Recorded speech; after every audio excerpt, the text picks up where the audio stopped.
Hello, and on the gaming table today, we're taking a look at a request that I got to talk about managing uneven campaign battles. Someone asked me about this a couple of weeks ago, and I thought I would share the experience I had of running a campaign where we did have uneven campaign battles and how we managed those. So the campaign that I was doing was a Warmaster campaign. This was last year, and during that campaign we had a lot of uneven battles where one side was stronger, sometimes a little stronger, sometimes a lot stronger than their opponents. So how did we manage that?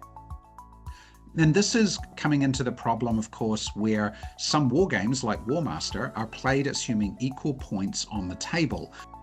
And so translating that unequal campaign game into something that we could play out on the tabletop was a little bit of a challenge. It took us a couple of goes at figuring out how to do that, but we managed to come up with a system, and so that's what I'm sharing today.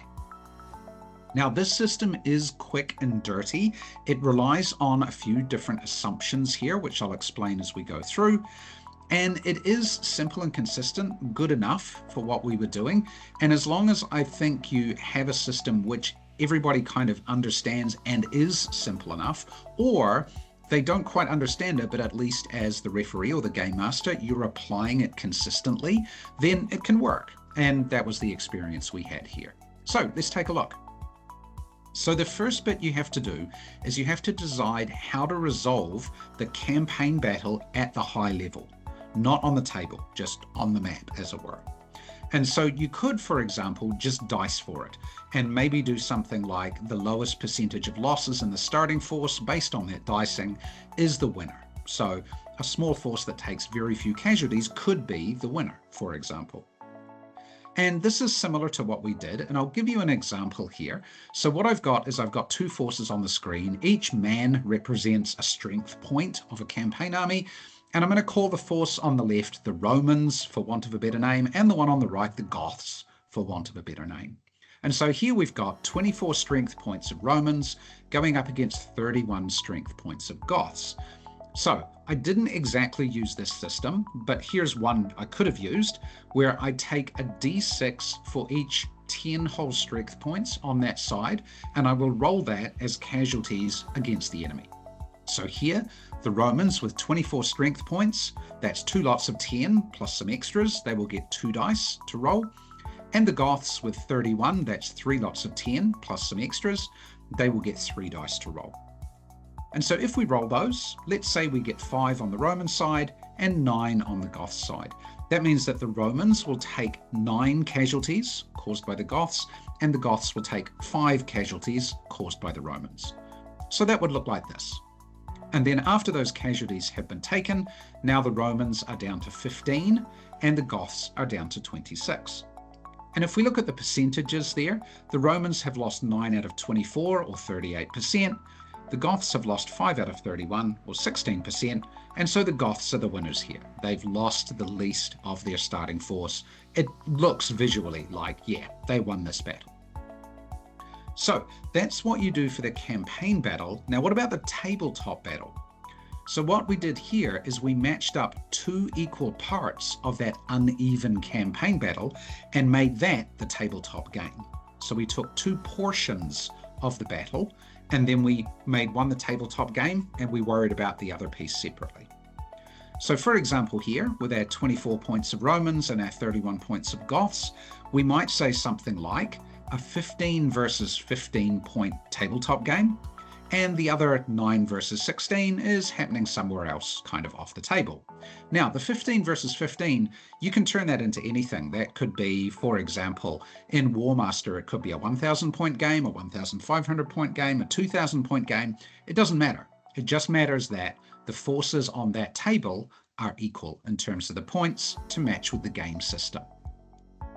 And so let's say we do that battle and the Romans get a minor win. They score, say, 1,100 victory points versus 900 to the Goths. So the Romans have squeaked out a win here. They've managed to have a small or minor victory. Now, remembering back to the rolls that we made earlier, I'm using the same rolls. Now we have to figure out how to put these 2 bits and pieces together, the campaign battle rolls and the tabletop game. So what we do here is interpret the overall results as part table and part the rest, in this case, the 9 versus 16. Now, this is not an exact science. I will give you a couple of examples here, and as long as you have a basic feel for what's going on and you can put a narrative behind it, then I think it's okay. So here we've got the numbers again. So let's see how we would apply these. So let's say of the 9 damage done by the Goths, let's say 6 of that 9 was done on the small force of Romans that was off the table. That kind of seems reasonable, right? The Romans there are outnumbered almost 2 to 1 in terms of the 9 versus 16. So yeah, they're probably going to take a lot of casualties. Meanwhile, the Goths probably won't take that many casualties there. Maybe they only take 2 out of the 16. Now, on the tabletop part, the 15 versus 15, there are still 3 more Roman casualties that have to be applied. And so we'll put those in there. So the Romans there, in total, have taken their 9 casualties, 6 at the bottom and 3 at the top. Now, in terms of the battle, remember that the Romans won. They won 1100 versus 900. They probably did a little bit more damage to the Goths. So let's say the Goths have taken 4 damage. So 3 versus 4 on the table, that kind of reflects the battle result. But now what you can see is that the Goths here have taken a total of 6 damage, not 5 like the dice showed. So here, because of the tabletop result, the Goths have taken a little bit more damage. Now, if we look at the percentages, the Goths have still won. When we apply the numbers at the bottom, the Romans have still taken 38%. The Goths have taken 6 now, and so that's 19%. They've still won, but it's not quite as big of a win as it was before. So what this shows is that the losers of the battle might inflict more losses on the enemy, or perhaps you do it the other way and suffer less losses if they do well on the table. Of course, if they don't do well on the table, then they're going to maybe take more losses, right? And maybe they're going to inflict less. So you can reverse this depending on what the tabletop shows. So the battle performance on the tabletop has a material effect in the campaign. Now, is it possible for the tabletop game to have a very lopsided result that maybe causes the weaker force here to win? How might that work? What might that look like?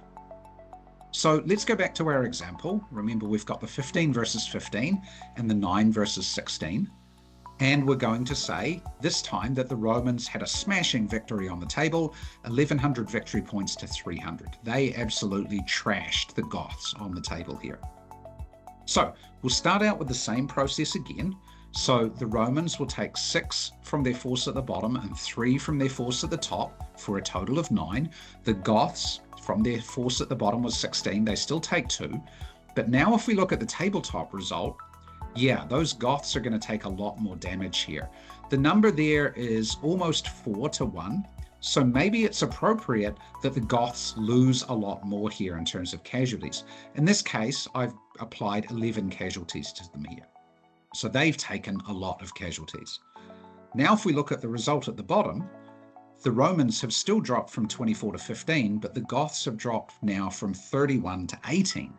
The Goths have lost 42% of their starting force, and they've lost this campaign battle overall, but only because there was a very lopsided or strong performance by the Romans on the tabletop.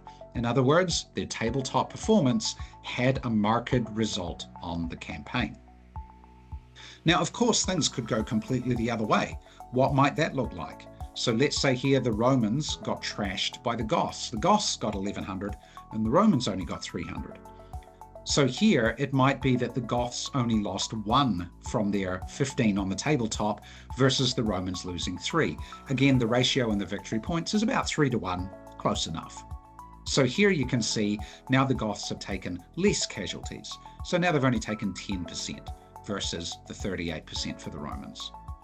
Now, we could do this slightly differently. We could say that the Goths still take their 5 casualties like the Roman dice showed, but then to balance the tabletop result, the Romans would have to take a lot more casualties. So again, here the Romans have taken like 9 casualties at the top there. And so, yeah, now they've been completely smashed. They've lost 62% of their starting force.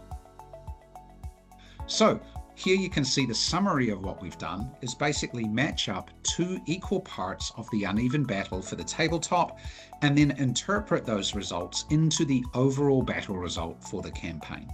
As I said, it's not an exact science. You can figure out the numbers as you will, but I think as long as you get the proportions about right and you keep it consistent, then it makes it a good experience for the players and they can understand how their tabletop performance has an effect on their campaign. Anyway, I hope you found that a little bit interesting. If you have any questions about that rough system or how you might apply it to your own game, let me know in the chat box and I'll try to give you some ideas and advice. Otherwise, I hope you found that interesting. Thanks for watching, and we'll see you again real soon.